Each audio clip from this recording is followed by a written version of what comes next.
But think of it that way, that being 30, you know what you want. Or if you don't know what you want, at least you know that you don't know what you want yet.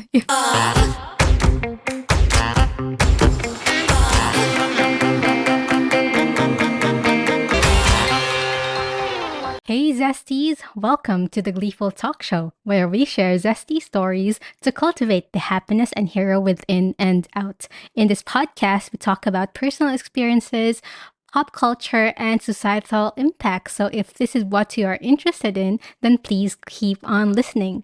So Zesties, if you've been here for a while, you might have noticed that I have a change in my pronunciation or the way I talk is because I have aligners right now. I'm a bit too late, or I'm a bit late in the game of aligning my teeth, but unfortunately, it needs to happen now rather than later because of, it might be too late to change them. And so if you might feel something off or hear something off, then that's because of the aligners. And the funny thing is, I started now a YouTube channel version of this podcast where I share short clips and videos of the episode. So if you would be interested in watching some short clips, then please head down to YouTube and subscribe. And the funny thing is that the timing is quite off, right, Zesties? Because I started a YouTube or video podcast, but then I have aligners on. But that happens, life happens. So I just gotta roll with it. So anywho, enough about me. What is this episode all about? This episode is all about how being 30 feels like and the crises that is associated with it, our expectations about ourselves and the people around us towards us, and some tips to navigate adulthood in your 30s. So now, Zesties, I'm not an expert, but think of me as your friend who feels the same way as you. So I gotcha. So, Zesties, when I was a teenager, I thought that those people that were on their 20s were so old.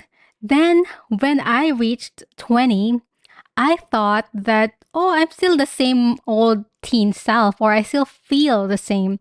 And oh, perhaps maybe when I will be on my 30s, that I will have my life together, I would be mature, and I know what I want by that age, basically. But when I reached my 30s, I felt like the same tween self that I was before. A little different, but the same to the core, if you know what I mean.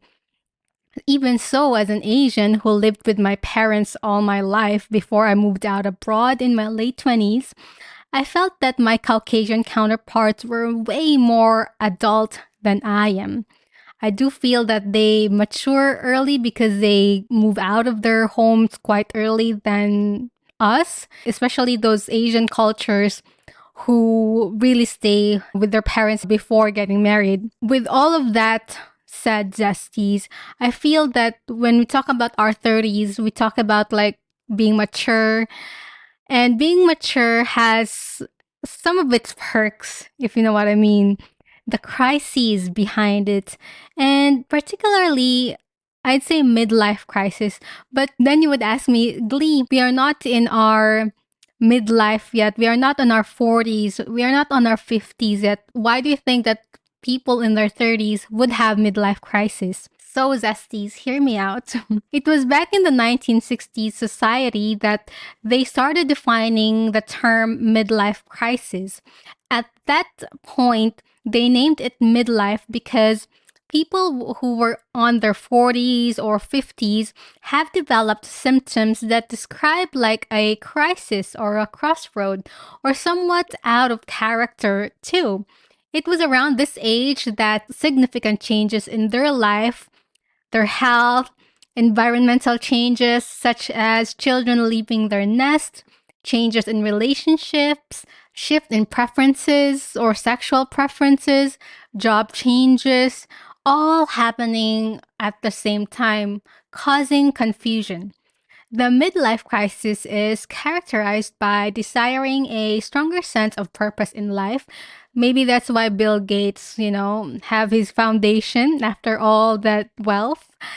Entering a period of transition and change. Other people might change gender. Feeling like you aren't your usual self or you aren't yourself anymore. Again, being out of character, restlessness in different facets of life, work, relationships, and with others and yourself. So, in some cases, there can also be symptoms of depression. So, it is important to think about the triggers of these feelings and the distinguish between depression and midlife crisis. And midlife crisis, based on my research, links on the episode notes down below, are mostly triggered by life changes that lead to a shaky sense of identity. What leads to midlife crisis at your 30s? But why do they call it midlife crisis when I'm still in my 30s, right? So, okay, guys, so you could call it whatever you want. Basically, it's a crisis. But there is a defining set of experiences to differentiate midlife crisis on its own versus other type of crisis like quarter life crisis. So in our 30s, people seem to not be expecting midlife crisis because, technically we are not in our midlife yet, especially with the ever-growing lifespan of the human race. So it's really not expected to have this type of midlife crisis when we are on our 30s. It has been a long time since the discovery of midlife crisis in the 1960s, and back then it might have been less developed, and there have always been ways or newer developments in research to human psychology, health, and whatnot. So the old models might need a little tweaking. In fact, research shows that adult brain keep growing, changing, unless when you're 35 and you just listen to the songs during your teenage years. But the point is, yes, growing old doesn't mean we stop growing, apart from the height, but you know what I mean. So psychiatrist Gene Cohen, who wrote the Mature Mind, The Power of the Aging Mind book, has described the common phases of adult psychological development. The first of these phases is the midlife reevaluation. Essentially, us reevaluating our choices until we think it's too late. No, not there's actually nothing too late. Essentially us reevaluating our choices. Sometimes when we think that it's too late, which never is actually, that's when we feel disheartened, we feel unmotivated, we feel stuck. But I feel that Zesties, there's really nothing too late, but it's just gonna be harder to start again, if you know what I mean. But if you're determined to start again, if you feel like you're stuck in a rut, there's always hope. As long as we are alive, there's always hope. So, of course, all of these things like the hopelessness, the reevaluation, having to restart again, it causes sadness, depression, perhaps. Because when you enter your 30s, you seem to feel different, right? Maybe it's because of the big 3-0 or the fact that you would no longer see your age on the calendar sometime soon, or your expectation of yourself, of society's expectation of yourself, it's all mushed up, right? And people I know personally have reported almost the same kind of things, expectations to be, you need to be at this level when you will be on your 30s. And then you strive for it, and sometimes it just doesn't happen yet. We seem to expect a lot from ourselves, that we should be already married, have kids, have a house, live separately from our parents if you're Asian, or have a stable and fulfilling job. It all goes on and on. Or we might also be entering a new phase in our lives, like getting married, realizing our gender identity. But most Gen Zs nowadays realize this early on, so good on you.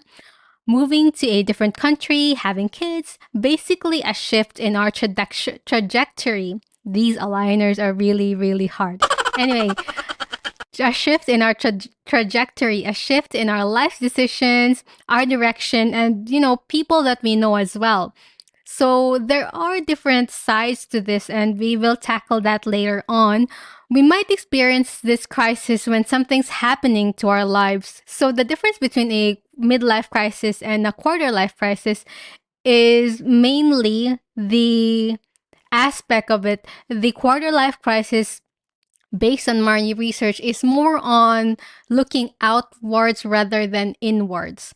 So people say that quarter life crisis happens when in your 20s, but again, it depends on the age because it's more on what you felt at that time. So quarter life crisis would mean or would have some symptoms of comparing your relationships to others, particularly love relationships and friendships, feeling that you're stuck in a rut, feeling the sense of disillusionment with the world, and the stresses of adulthood with uncertainty and anxiety towards those kinds of aspects. So again, this has some sort of similarity with midlife crisis, but the main difference from what I know and from my research is that quarter life crisis is mainly something that you look outwards rather than inwards.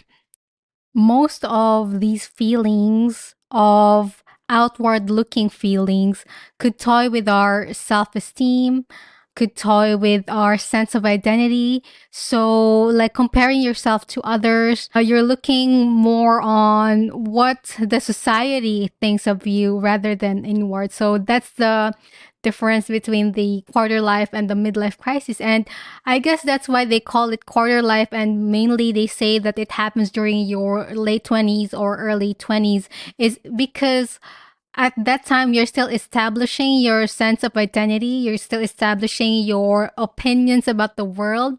What should you be doing? And that's why it usually happens around that age. But you could have quarter life crisis when you are on your mid 30s as well. And how do you recognize that you have a midlife crisis? So it doesn't depend on the age right now, but mainly it's the feeling that you get and the experience that you get. So you feel that you're in midlife crisis when things don't feel right and you don't know why, and when there is a big change in your life and then you're still adjusting it. So I think most people report that it's a mix match with, when you're having a child or birthing a child, there you might have postpartum depression, and then the midlife crisis kicks in as well. There could be things like you feel that even though nothing is wrong, but you feel that life is unfulfilled.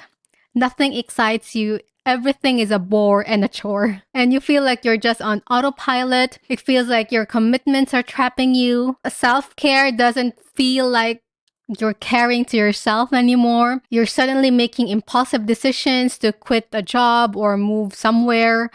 There's a preoccupation with your appearance, and we see this in a lot of celebrities who could be in that category of having a midlife crisis. And you find yourself interested in personal growth and self-improvement. You're seeking more purpose. So that is more like an inward type of experience and realization. So that's why Zesties, I don't think that midlife will only happen in your 40s and 50s. And because that was the research back then in the 1960s, that's why they just call it midlife. So how does it feel being 30? And people always associate being 30 as the age where you know what you want, you are a go-getter, you have your life put together, as what I initially thought of as well when I was younger. But being 30, sometimes you still don't know what you want. Sometimes you still aren't there yet. Sometimes you haven't found the one yet. Sometimes you might feel like you're stuck in a rut. And that's okay.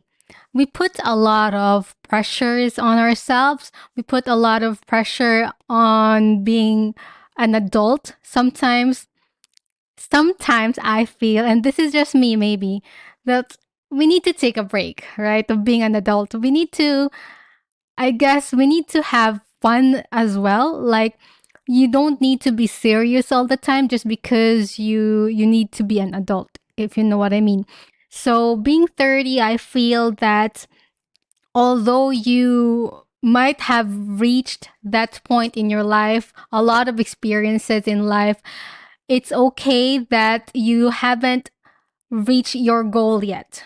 A lot of people, especially on the internet, on social media, a lot of people are emphasizing too much on being wealthy in your 30s. Top 10 people who became a millionaire before their 30s, something like that. And that puts a lot of pressure on the 30-year-olds, people like you and me. I guess what I'm saying is for you and I to maybe step back, scale back a little bit, because sometimes the media doesn't really show the usual, right? It just usually shows the outliers, like the people who got rich when they were 30s, and not everyone is going to be a millionaire in their 30s. We would need to acknowledge that. And I'm not saying that we shouldn't be ambitious when we will be in our 30s.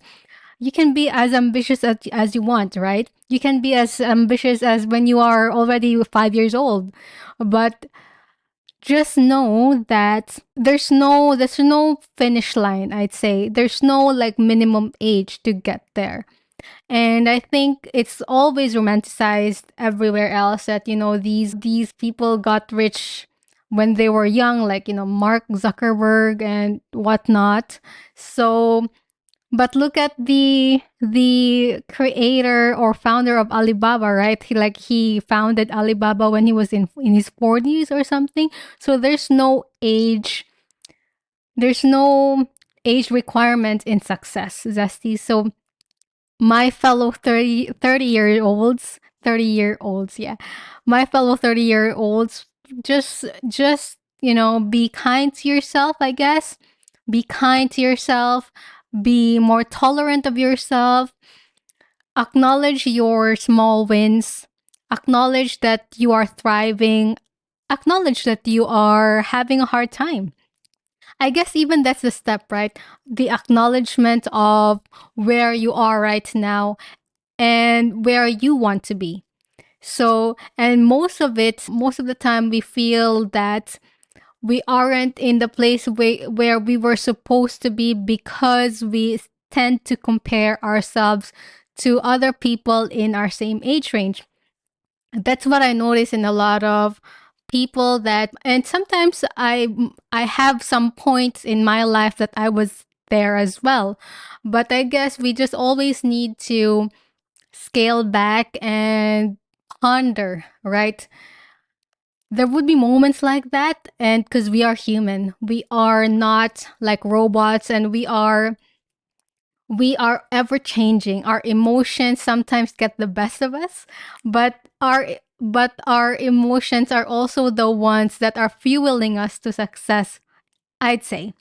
So, yeah, being 30, I think it's one of the best times to be alive, I'd say, because being 30, you are in a position that you don't, in a way, you know what you want, and you don't really give an F anymore.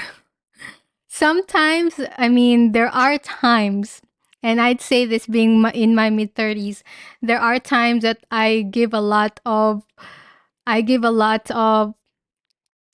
F.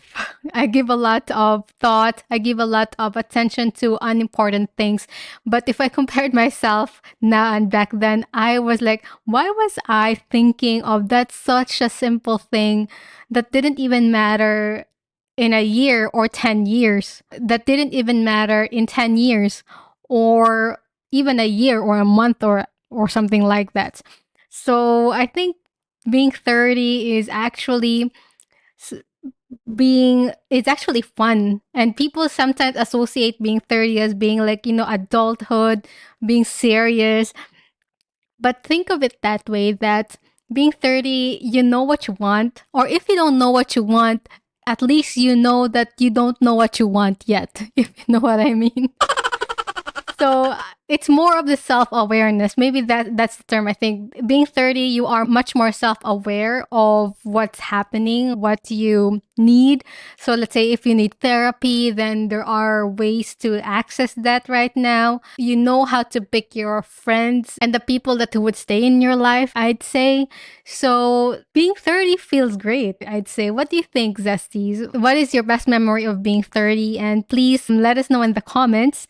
And so, yes, don't put too much pressure on yourself just because others who were in their 30s are already wealthy. But I do acknowledge that it is a big pressure, right? It is a big pressure. Like even for myself, I do have that sense of pressure, but that's just the way I am most of the time, that I put pressure on myself. But the thing is, too much isn't a good thing.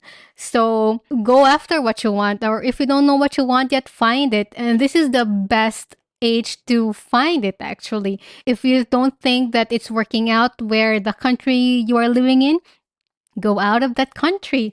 I know some people might not have the resources, and maybe some people might not have the choice. Like I know some people who is the breadwinner of the family, who has this responsibility to take care of their siblings or to take care of their siblings' daughter. I know that there are some people like that, but what I would wanted to say maybe to my fellow 30-year-olds is also sometimes you need to think for yourself. It's like in an airplane, right? Like when the oxygen mask comes off, you would need to put your oxygen mask on before putting it on other people. And I guess that's the main piece of advice I'd say, that to my fellow 30 years old, to be a little bit selfish in a way, or not really selfish, but maybe self-caring, or maybe caring to yourself more, if you know what I mean. So yeah, Zesties, this episode it's a bit more of a chit chat and some of my life realizations being 30, because I've been having some thoughts recently, a lot of choices to ponder on. And that's why this has inspired me to do this type of episode. And once again, I would like to invite you to my new YouTube channel. I would be posting more YouTube shorts there and some of the clips on this episode. So I hope you would try and check it out. And yeah, so Zesties, what other episodes or type of topics you would like me to cover in the future? Please do let me know on the comment sections below, and I'll see you next week.